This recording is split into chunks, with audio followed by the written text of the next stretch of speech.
Gruela y es también acción sobre la literatura.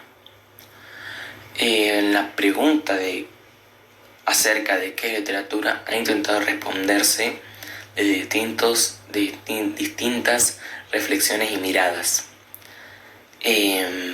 Pero es posible que uno de los textos más tempranos que haya indagado este problema sea la Poética del filósofo griego Aristóteles. Para él, la ficción se sostiene como arte de imitación de acciones humanas. Así, el rasgo ficcional de la literatura tiene la condición de ser verosímil, es decir, ser creíble. Ya que hacia la década de 1920, la teoría literaria, que era una disciplina que estudiaba lo literario y los elementos de literatura, recibe un aire de renovación con el surgimiento de una nueva corriente conocida como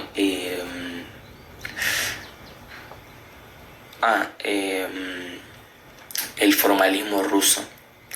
Los investigadores de este movimiento discutieron dos antiguos modos de leer los textos literarios: el modo biografista y el modo subjetivo,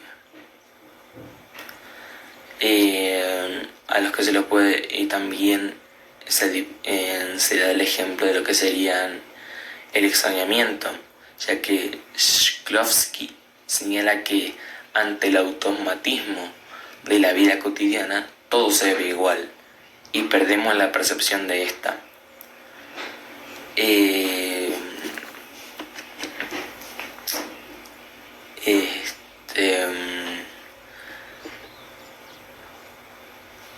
Y también está la función, ya que según Tinianov sostiene que la obra literaria debe analizarse como un sistema. Es aquello que organiza las partes de ese sistema, se llama función constructiva. Un ejemplo de alguno de estos escritores de estos textos literarios sería el escritor y filósofo español Miguel de Unamuno, que nació en Bilbao en 1874. Él perteneció a la generación del 98, que fue un movimiento literario en el que participaron otros autores, como por ejemplo Antonio Machado, Pío Baroja,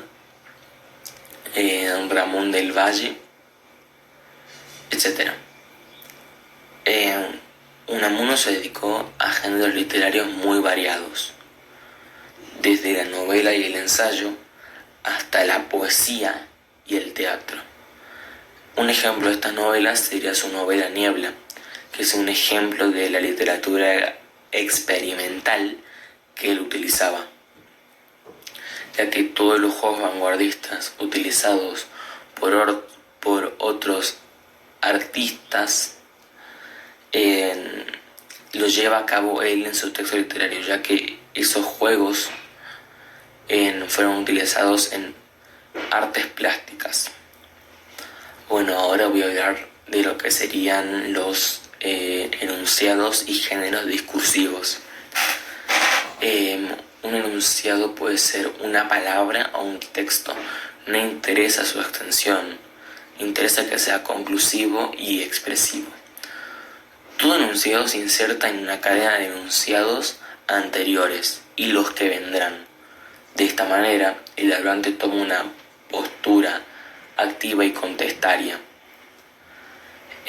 Según Bakhtin, los enunciados pueden organizarse en conjuntos relativamente estables, regidos por normas y acuerdos socioculturales.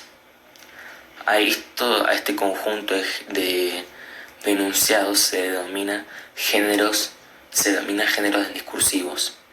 Pero primero tenemos que saber qué es un género. Es un grupo de enunciados que comparten características definidas, como por ejemplo el tema, el estilo y la estructura de este. Hay dos tipos de géneros: los géneros primarios son mucho más sencillos, y se adquieren con la lengua materna y se relacionan con las actividades cotidianas que llevamos a cabo nosotros. Como por ejemplo escribir una carta o escribir un correo.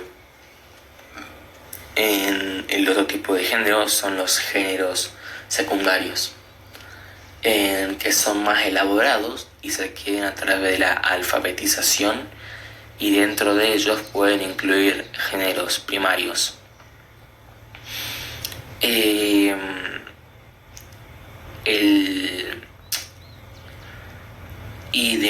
Además de la literatura, también se tiene que hablar sobre las relaciones entre textos, ya que Tinianov señala que toda obra forma parte de una serie literaria, es decir, un conjunto de obras.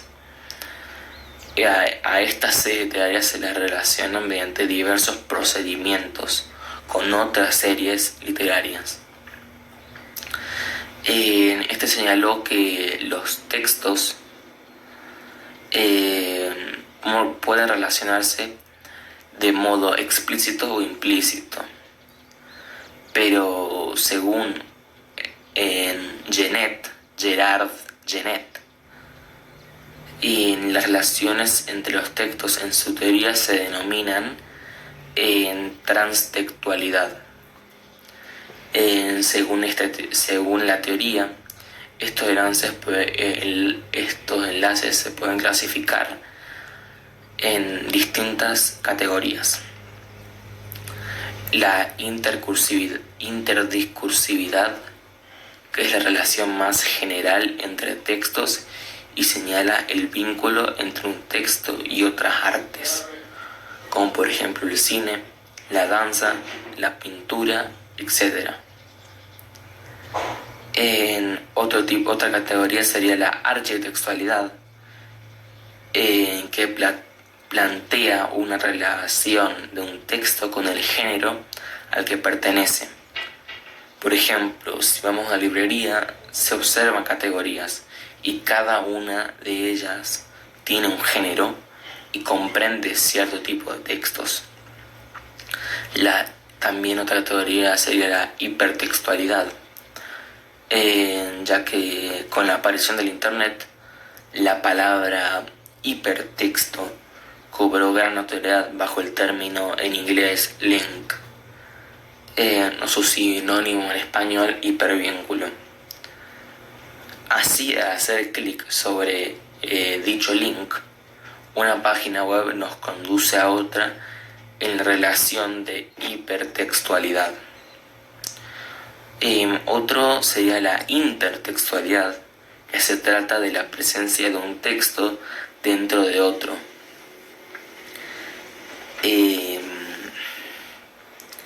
A través de diferentes estrategias.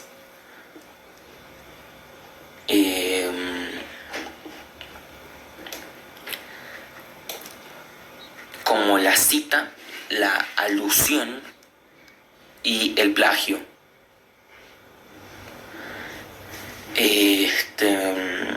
Y por último está la paratextualidad. Se trata de la relación de un texto con su paratexto, es decir, aquello que lo rodea, imágenes, un epígrafe, etc. La elección de paratextos suele ser útil para comprender motivaciones, vínculos personales y lecturas de un autor.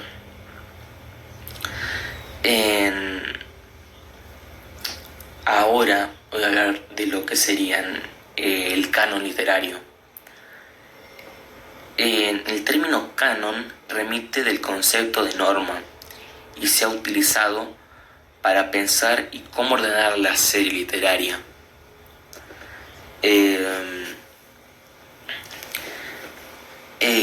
Cuáles son las obras imprescindibles y cuáles son los libros que resistirán al paso del tiempo. Pero hay distintos tipos de canon. Por un lado existe el canon oficial, es decir, aquel que representa toda una sociedad y que se origina en ámbitos como el escolar o el periodístico. Por otro lado, existe el canon crítico, que se va conformando a partir de las polémicas y lecturas del ámbito intelectual. También se lo puede considerar al llamado canon clásico, que está constituido por una lista selecta de clásicos, es decir, obras que se siguen leyendo con interés desde hace muchos siglos, como por ejemplo en el Don Quijote de la Mancha o Romeo y Julieta. Pero para eso necesitamos hablar sobre las voces en literatura. La palabra escrita en la literatura no permanece impresa en la página cuando nuestros ojos se posan sobre ella. Bakhtin decía que todo enunciado arrastra voces de hombres y mujeres, y que a través de la lectura silenciosa, de modo paradójico, comienza a sentirse el rumor de un género que activa otros textos leídos, otras películas vistas, otras historias oídas. En las voces que atraviesan la literatura se pueden clasificar en tres. La voz realista, que es la que propone un relato apegado a la realidad. La voz realista se aproxima a los objetos, a los lugares, a las personas y los hechos con palabras justas. En la voz fantástica, que convoca elementos irreales que rompen el marco realista, y todo empieza de modo verosímil en esas historias. Pero un pequeño desliz en esas historias nos transporta a un territorio desconocido, un territorio extraño. La voz de la ciencia ficción, que es la frase que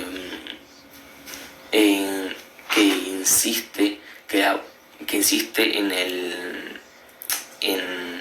el dicho ¿qué pasaría si? Esto nos conduce a ver si en estas historias transcurren tiempos futuros o realidades alternativas.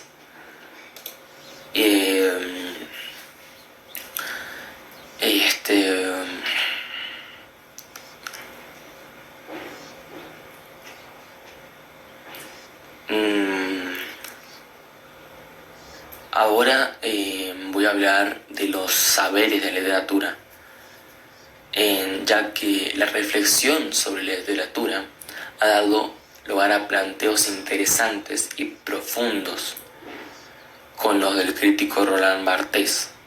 En su lección inaugural, él señala cómo la literatura abarca múltiples saberes. Pero también, a su vez, la literatura a veces los descoloca.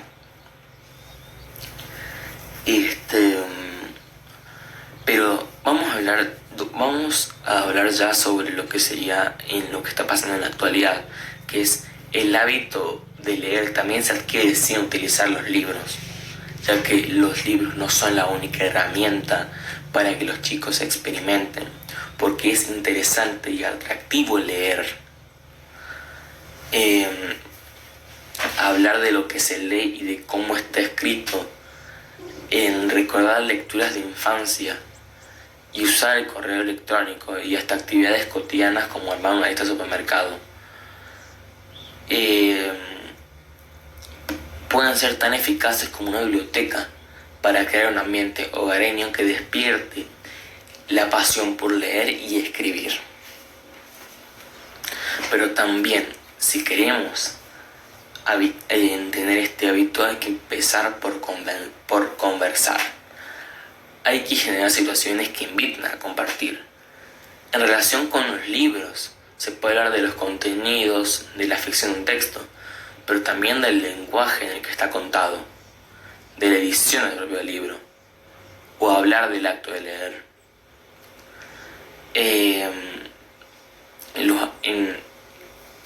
En este sentido, los adultos tienen una herramienta clave que no siempre aprovechan: sus propias experiencias de lectura cuando eran chicos o adolescentes que pueden compartir. El adulto debería pararse en las preguntas que él mismo hace frente a la lectura.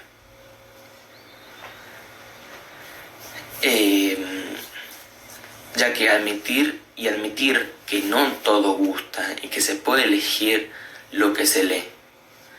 Y también saber que hay distintos géneros de lectura y soportes para leer, ya que el libro tradicional ya se combina con otros lenguajes, como por ejemplo la imagen.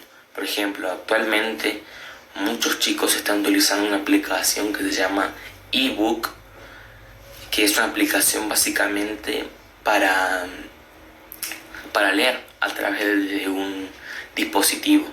Puede ser una computadora, puede ser una tablet, hasta incluso puede ser en el celular. Es un nuevo método y de la cual mucha gente no está acostumbrada. Así que bueno, esa fue mi lección.